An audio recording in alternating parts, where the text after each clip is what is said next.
Hello दोस्तों, एक बार फिर से स्वागत है आप सभी शिक्षक बंधुओं का हमारे इस यूट्यूब चैनल सबक फॉर यू पर। साथ ही शिक्षा जगत से जुड़े सभी पदाधिकारियों एवं शिक्षा प्रेमियों का हार्दिक अभिनंदन है। तो शिक्षक साथियों, चलिए हम आज की दिन की बड़ी खबरों को लेकर के चलते हैं जो कि शिक्षा विभाग से जुड़ी हुई है। अगर आप भी शिक्षा विभाग से जुड़े हुए हैं, शिक्षा विभाग से जुड़ना चाहते हैं तो हमारे चैनल को सब्सक्राइब कीजिए। तो दोस्तों, चलिए हम खबरों की ओर चलते हैं। मधुबनी के डीपीओ साहब का अपहरण कर लिया गया है। अभी तक क्या है मामला खुलकर सामने नहीं आया है, हम इस पर बात करेंगे। दूसरी बड़ी खबर यह है कि माह जनवरी का अलॉटमेंट जिलों को कब तक आएगा, राशि विमुक्त हो चुकी है। और उसके बाद हम बात करेंगे कि बेहतर शिक्षक बनने के लिए विद्यार्थी बने रहना आवश्यक होता है। ये बहुत बड़ी बात है कि अगर आप बेहतर शिक्षक बनना चाहते हैं तो आपको ताउम्र विद्यार्थी बनकर रहना होगा, सीखना होगा। और अगली खबर की ओर चलते हैं। अगली खबर यह है कि ऐतिहासिक स्थलों का भ्रमण करेंगे सरकारी स्कूल के छात्र। हाँ जी दोस्तों, सरकारी स्कूलों में पढ़ने वाले बच्चे राज्य के ऐतिहासिक स्थलों के बारे में जानकारी प्राप्त करेंगे। शिक्षा विभाग ने बच्चों को ऐतिहासिक स्थलों पर भ्रमण कराने का निर्णय लिया है। यह शैक्षणिक भ्रमण शैक्षणिक सत्र 2023-24 के तहत होगा। दोस्तों, चलिए हम सबसे पहले बात करेंगे कि डीपीओ स्थापना का जो अगवा किया गया है, क्या है कारण, क्या है पूरा मामला, हम इस पर बात करेंगे। शिक्षा विभाग के डीपीओ राजेश कुमार मिश्र के अपने मुजफ्फरपुर स्थित आवास से गायब होने की सूचना से हड़कंप मच गया है। मधुबनी शिक्षा विभाग में डीपीओ पीएम पोषण योजना, समग्र शिक्षा योजना एवं लेखा, माध्यमिक शिक्षा तथा प्रारंभिक शिक्षा के भी प्रभार में थे। डीपीओ साहब वो शनिवार को मधुबनी से सरकारी वाहन से मुजफ्फरपुर स्थित घर गए थे।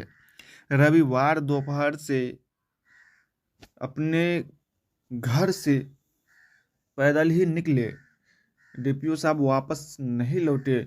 चिंतित परिजनों ने अपहरण की एफआईआर दर्ज कराई है। पुलिस मामले की छानबीन कर रही है। कार्यालय में सन्नाटा पसरा हुआ है और वहीं डीएम को भी लिखित सूचना दी गई है। डीपीओ राजेश कुमार मिश्र के कथित अपहरण की घटना सामने आने के बाद सोमवार को उनके सभी संभागीय कार्यालय में सन्नाटा पसरा रहा। डीओ दिनेश कुमार चौधरी ने उनकी पत्नी द्वारा दर्ज कराए गए मामले के आलोक में डीएम अरविंद कुमार वर्मा को पत्र लिखा है। उसमें उन्होंने अग्रेतर कार्रवाई करने का अनुरोध किया है। डीओ ने कहा है कि वो उनके परिजनों से लगातार संपर्क में हैं और वरीय अधिकारियों को भी इसकी सूचना दी गई है।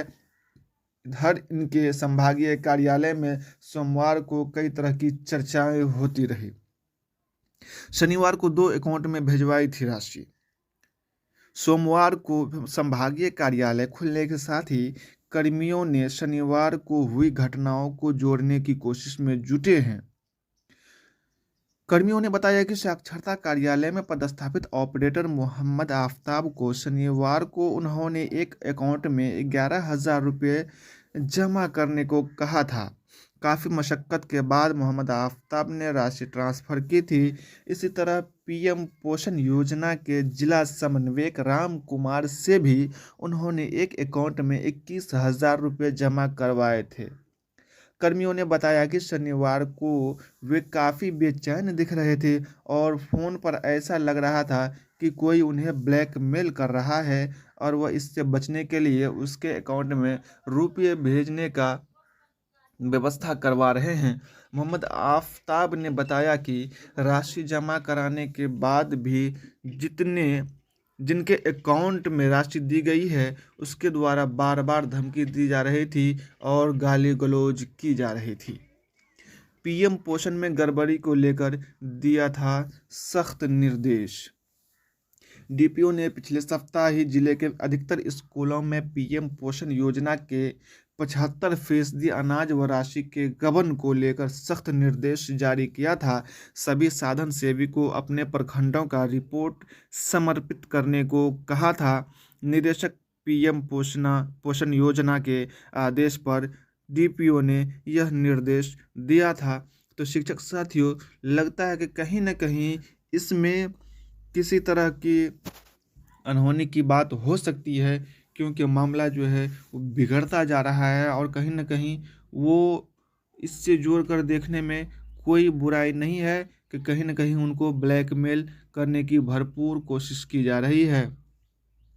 साथ ही हम बात करेंगे कि माह जनवरी का जो वेतन भुगतान है, वो अभी तक ज़िलेवार राशि जमा जारी नहीं हुई है। तो आशा है कि 2 से 3 कार्य दिवस में ज़िलों को राशि भेजी जाएगी और उसके बाद लगभग ज़िलों में हफ्तों भर काम चलने के बाद डीओ, डीपीओ स्थापना और कई सारे जो स्टेप हैं उसको पार करने के बाद जब बैंक में जाएंगे तो सर्वर और लिंक का अगर समस्या न हुआ तभी आपके अकाउंट में जल्दी से राशि आएगी, वरना और विलम्ब होने की संभावना बन जाती है। तो शिक्षक साथियों, हमारे साथ जुड़े रहिए। एक बार फिर से आग्रह है, निवेदन है, अगर हमारे चैनल पे नए हैं तो चैनल को सब्सक्राइब कीजिए। बहुत बहुत धन्यवाद।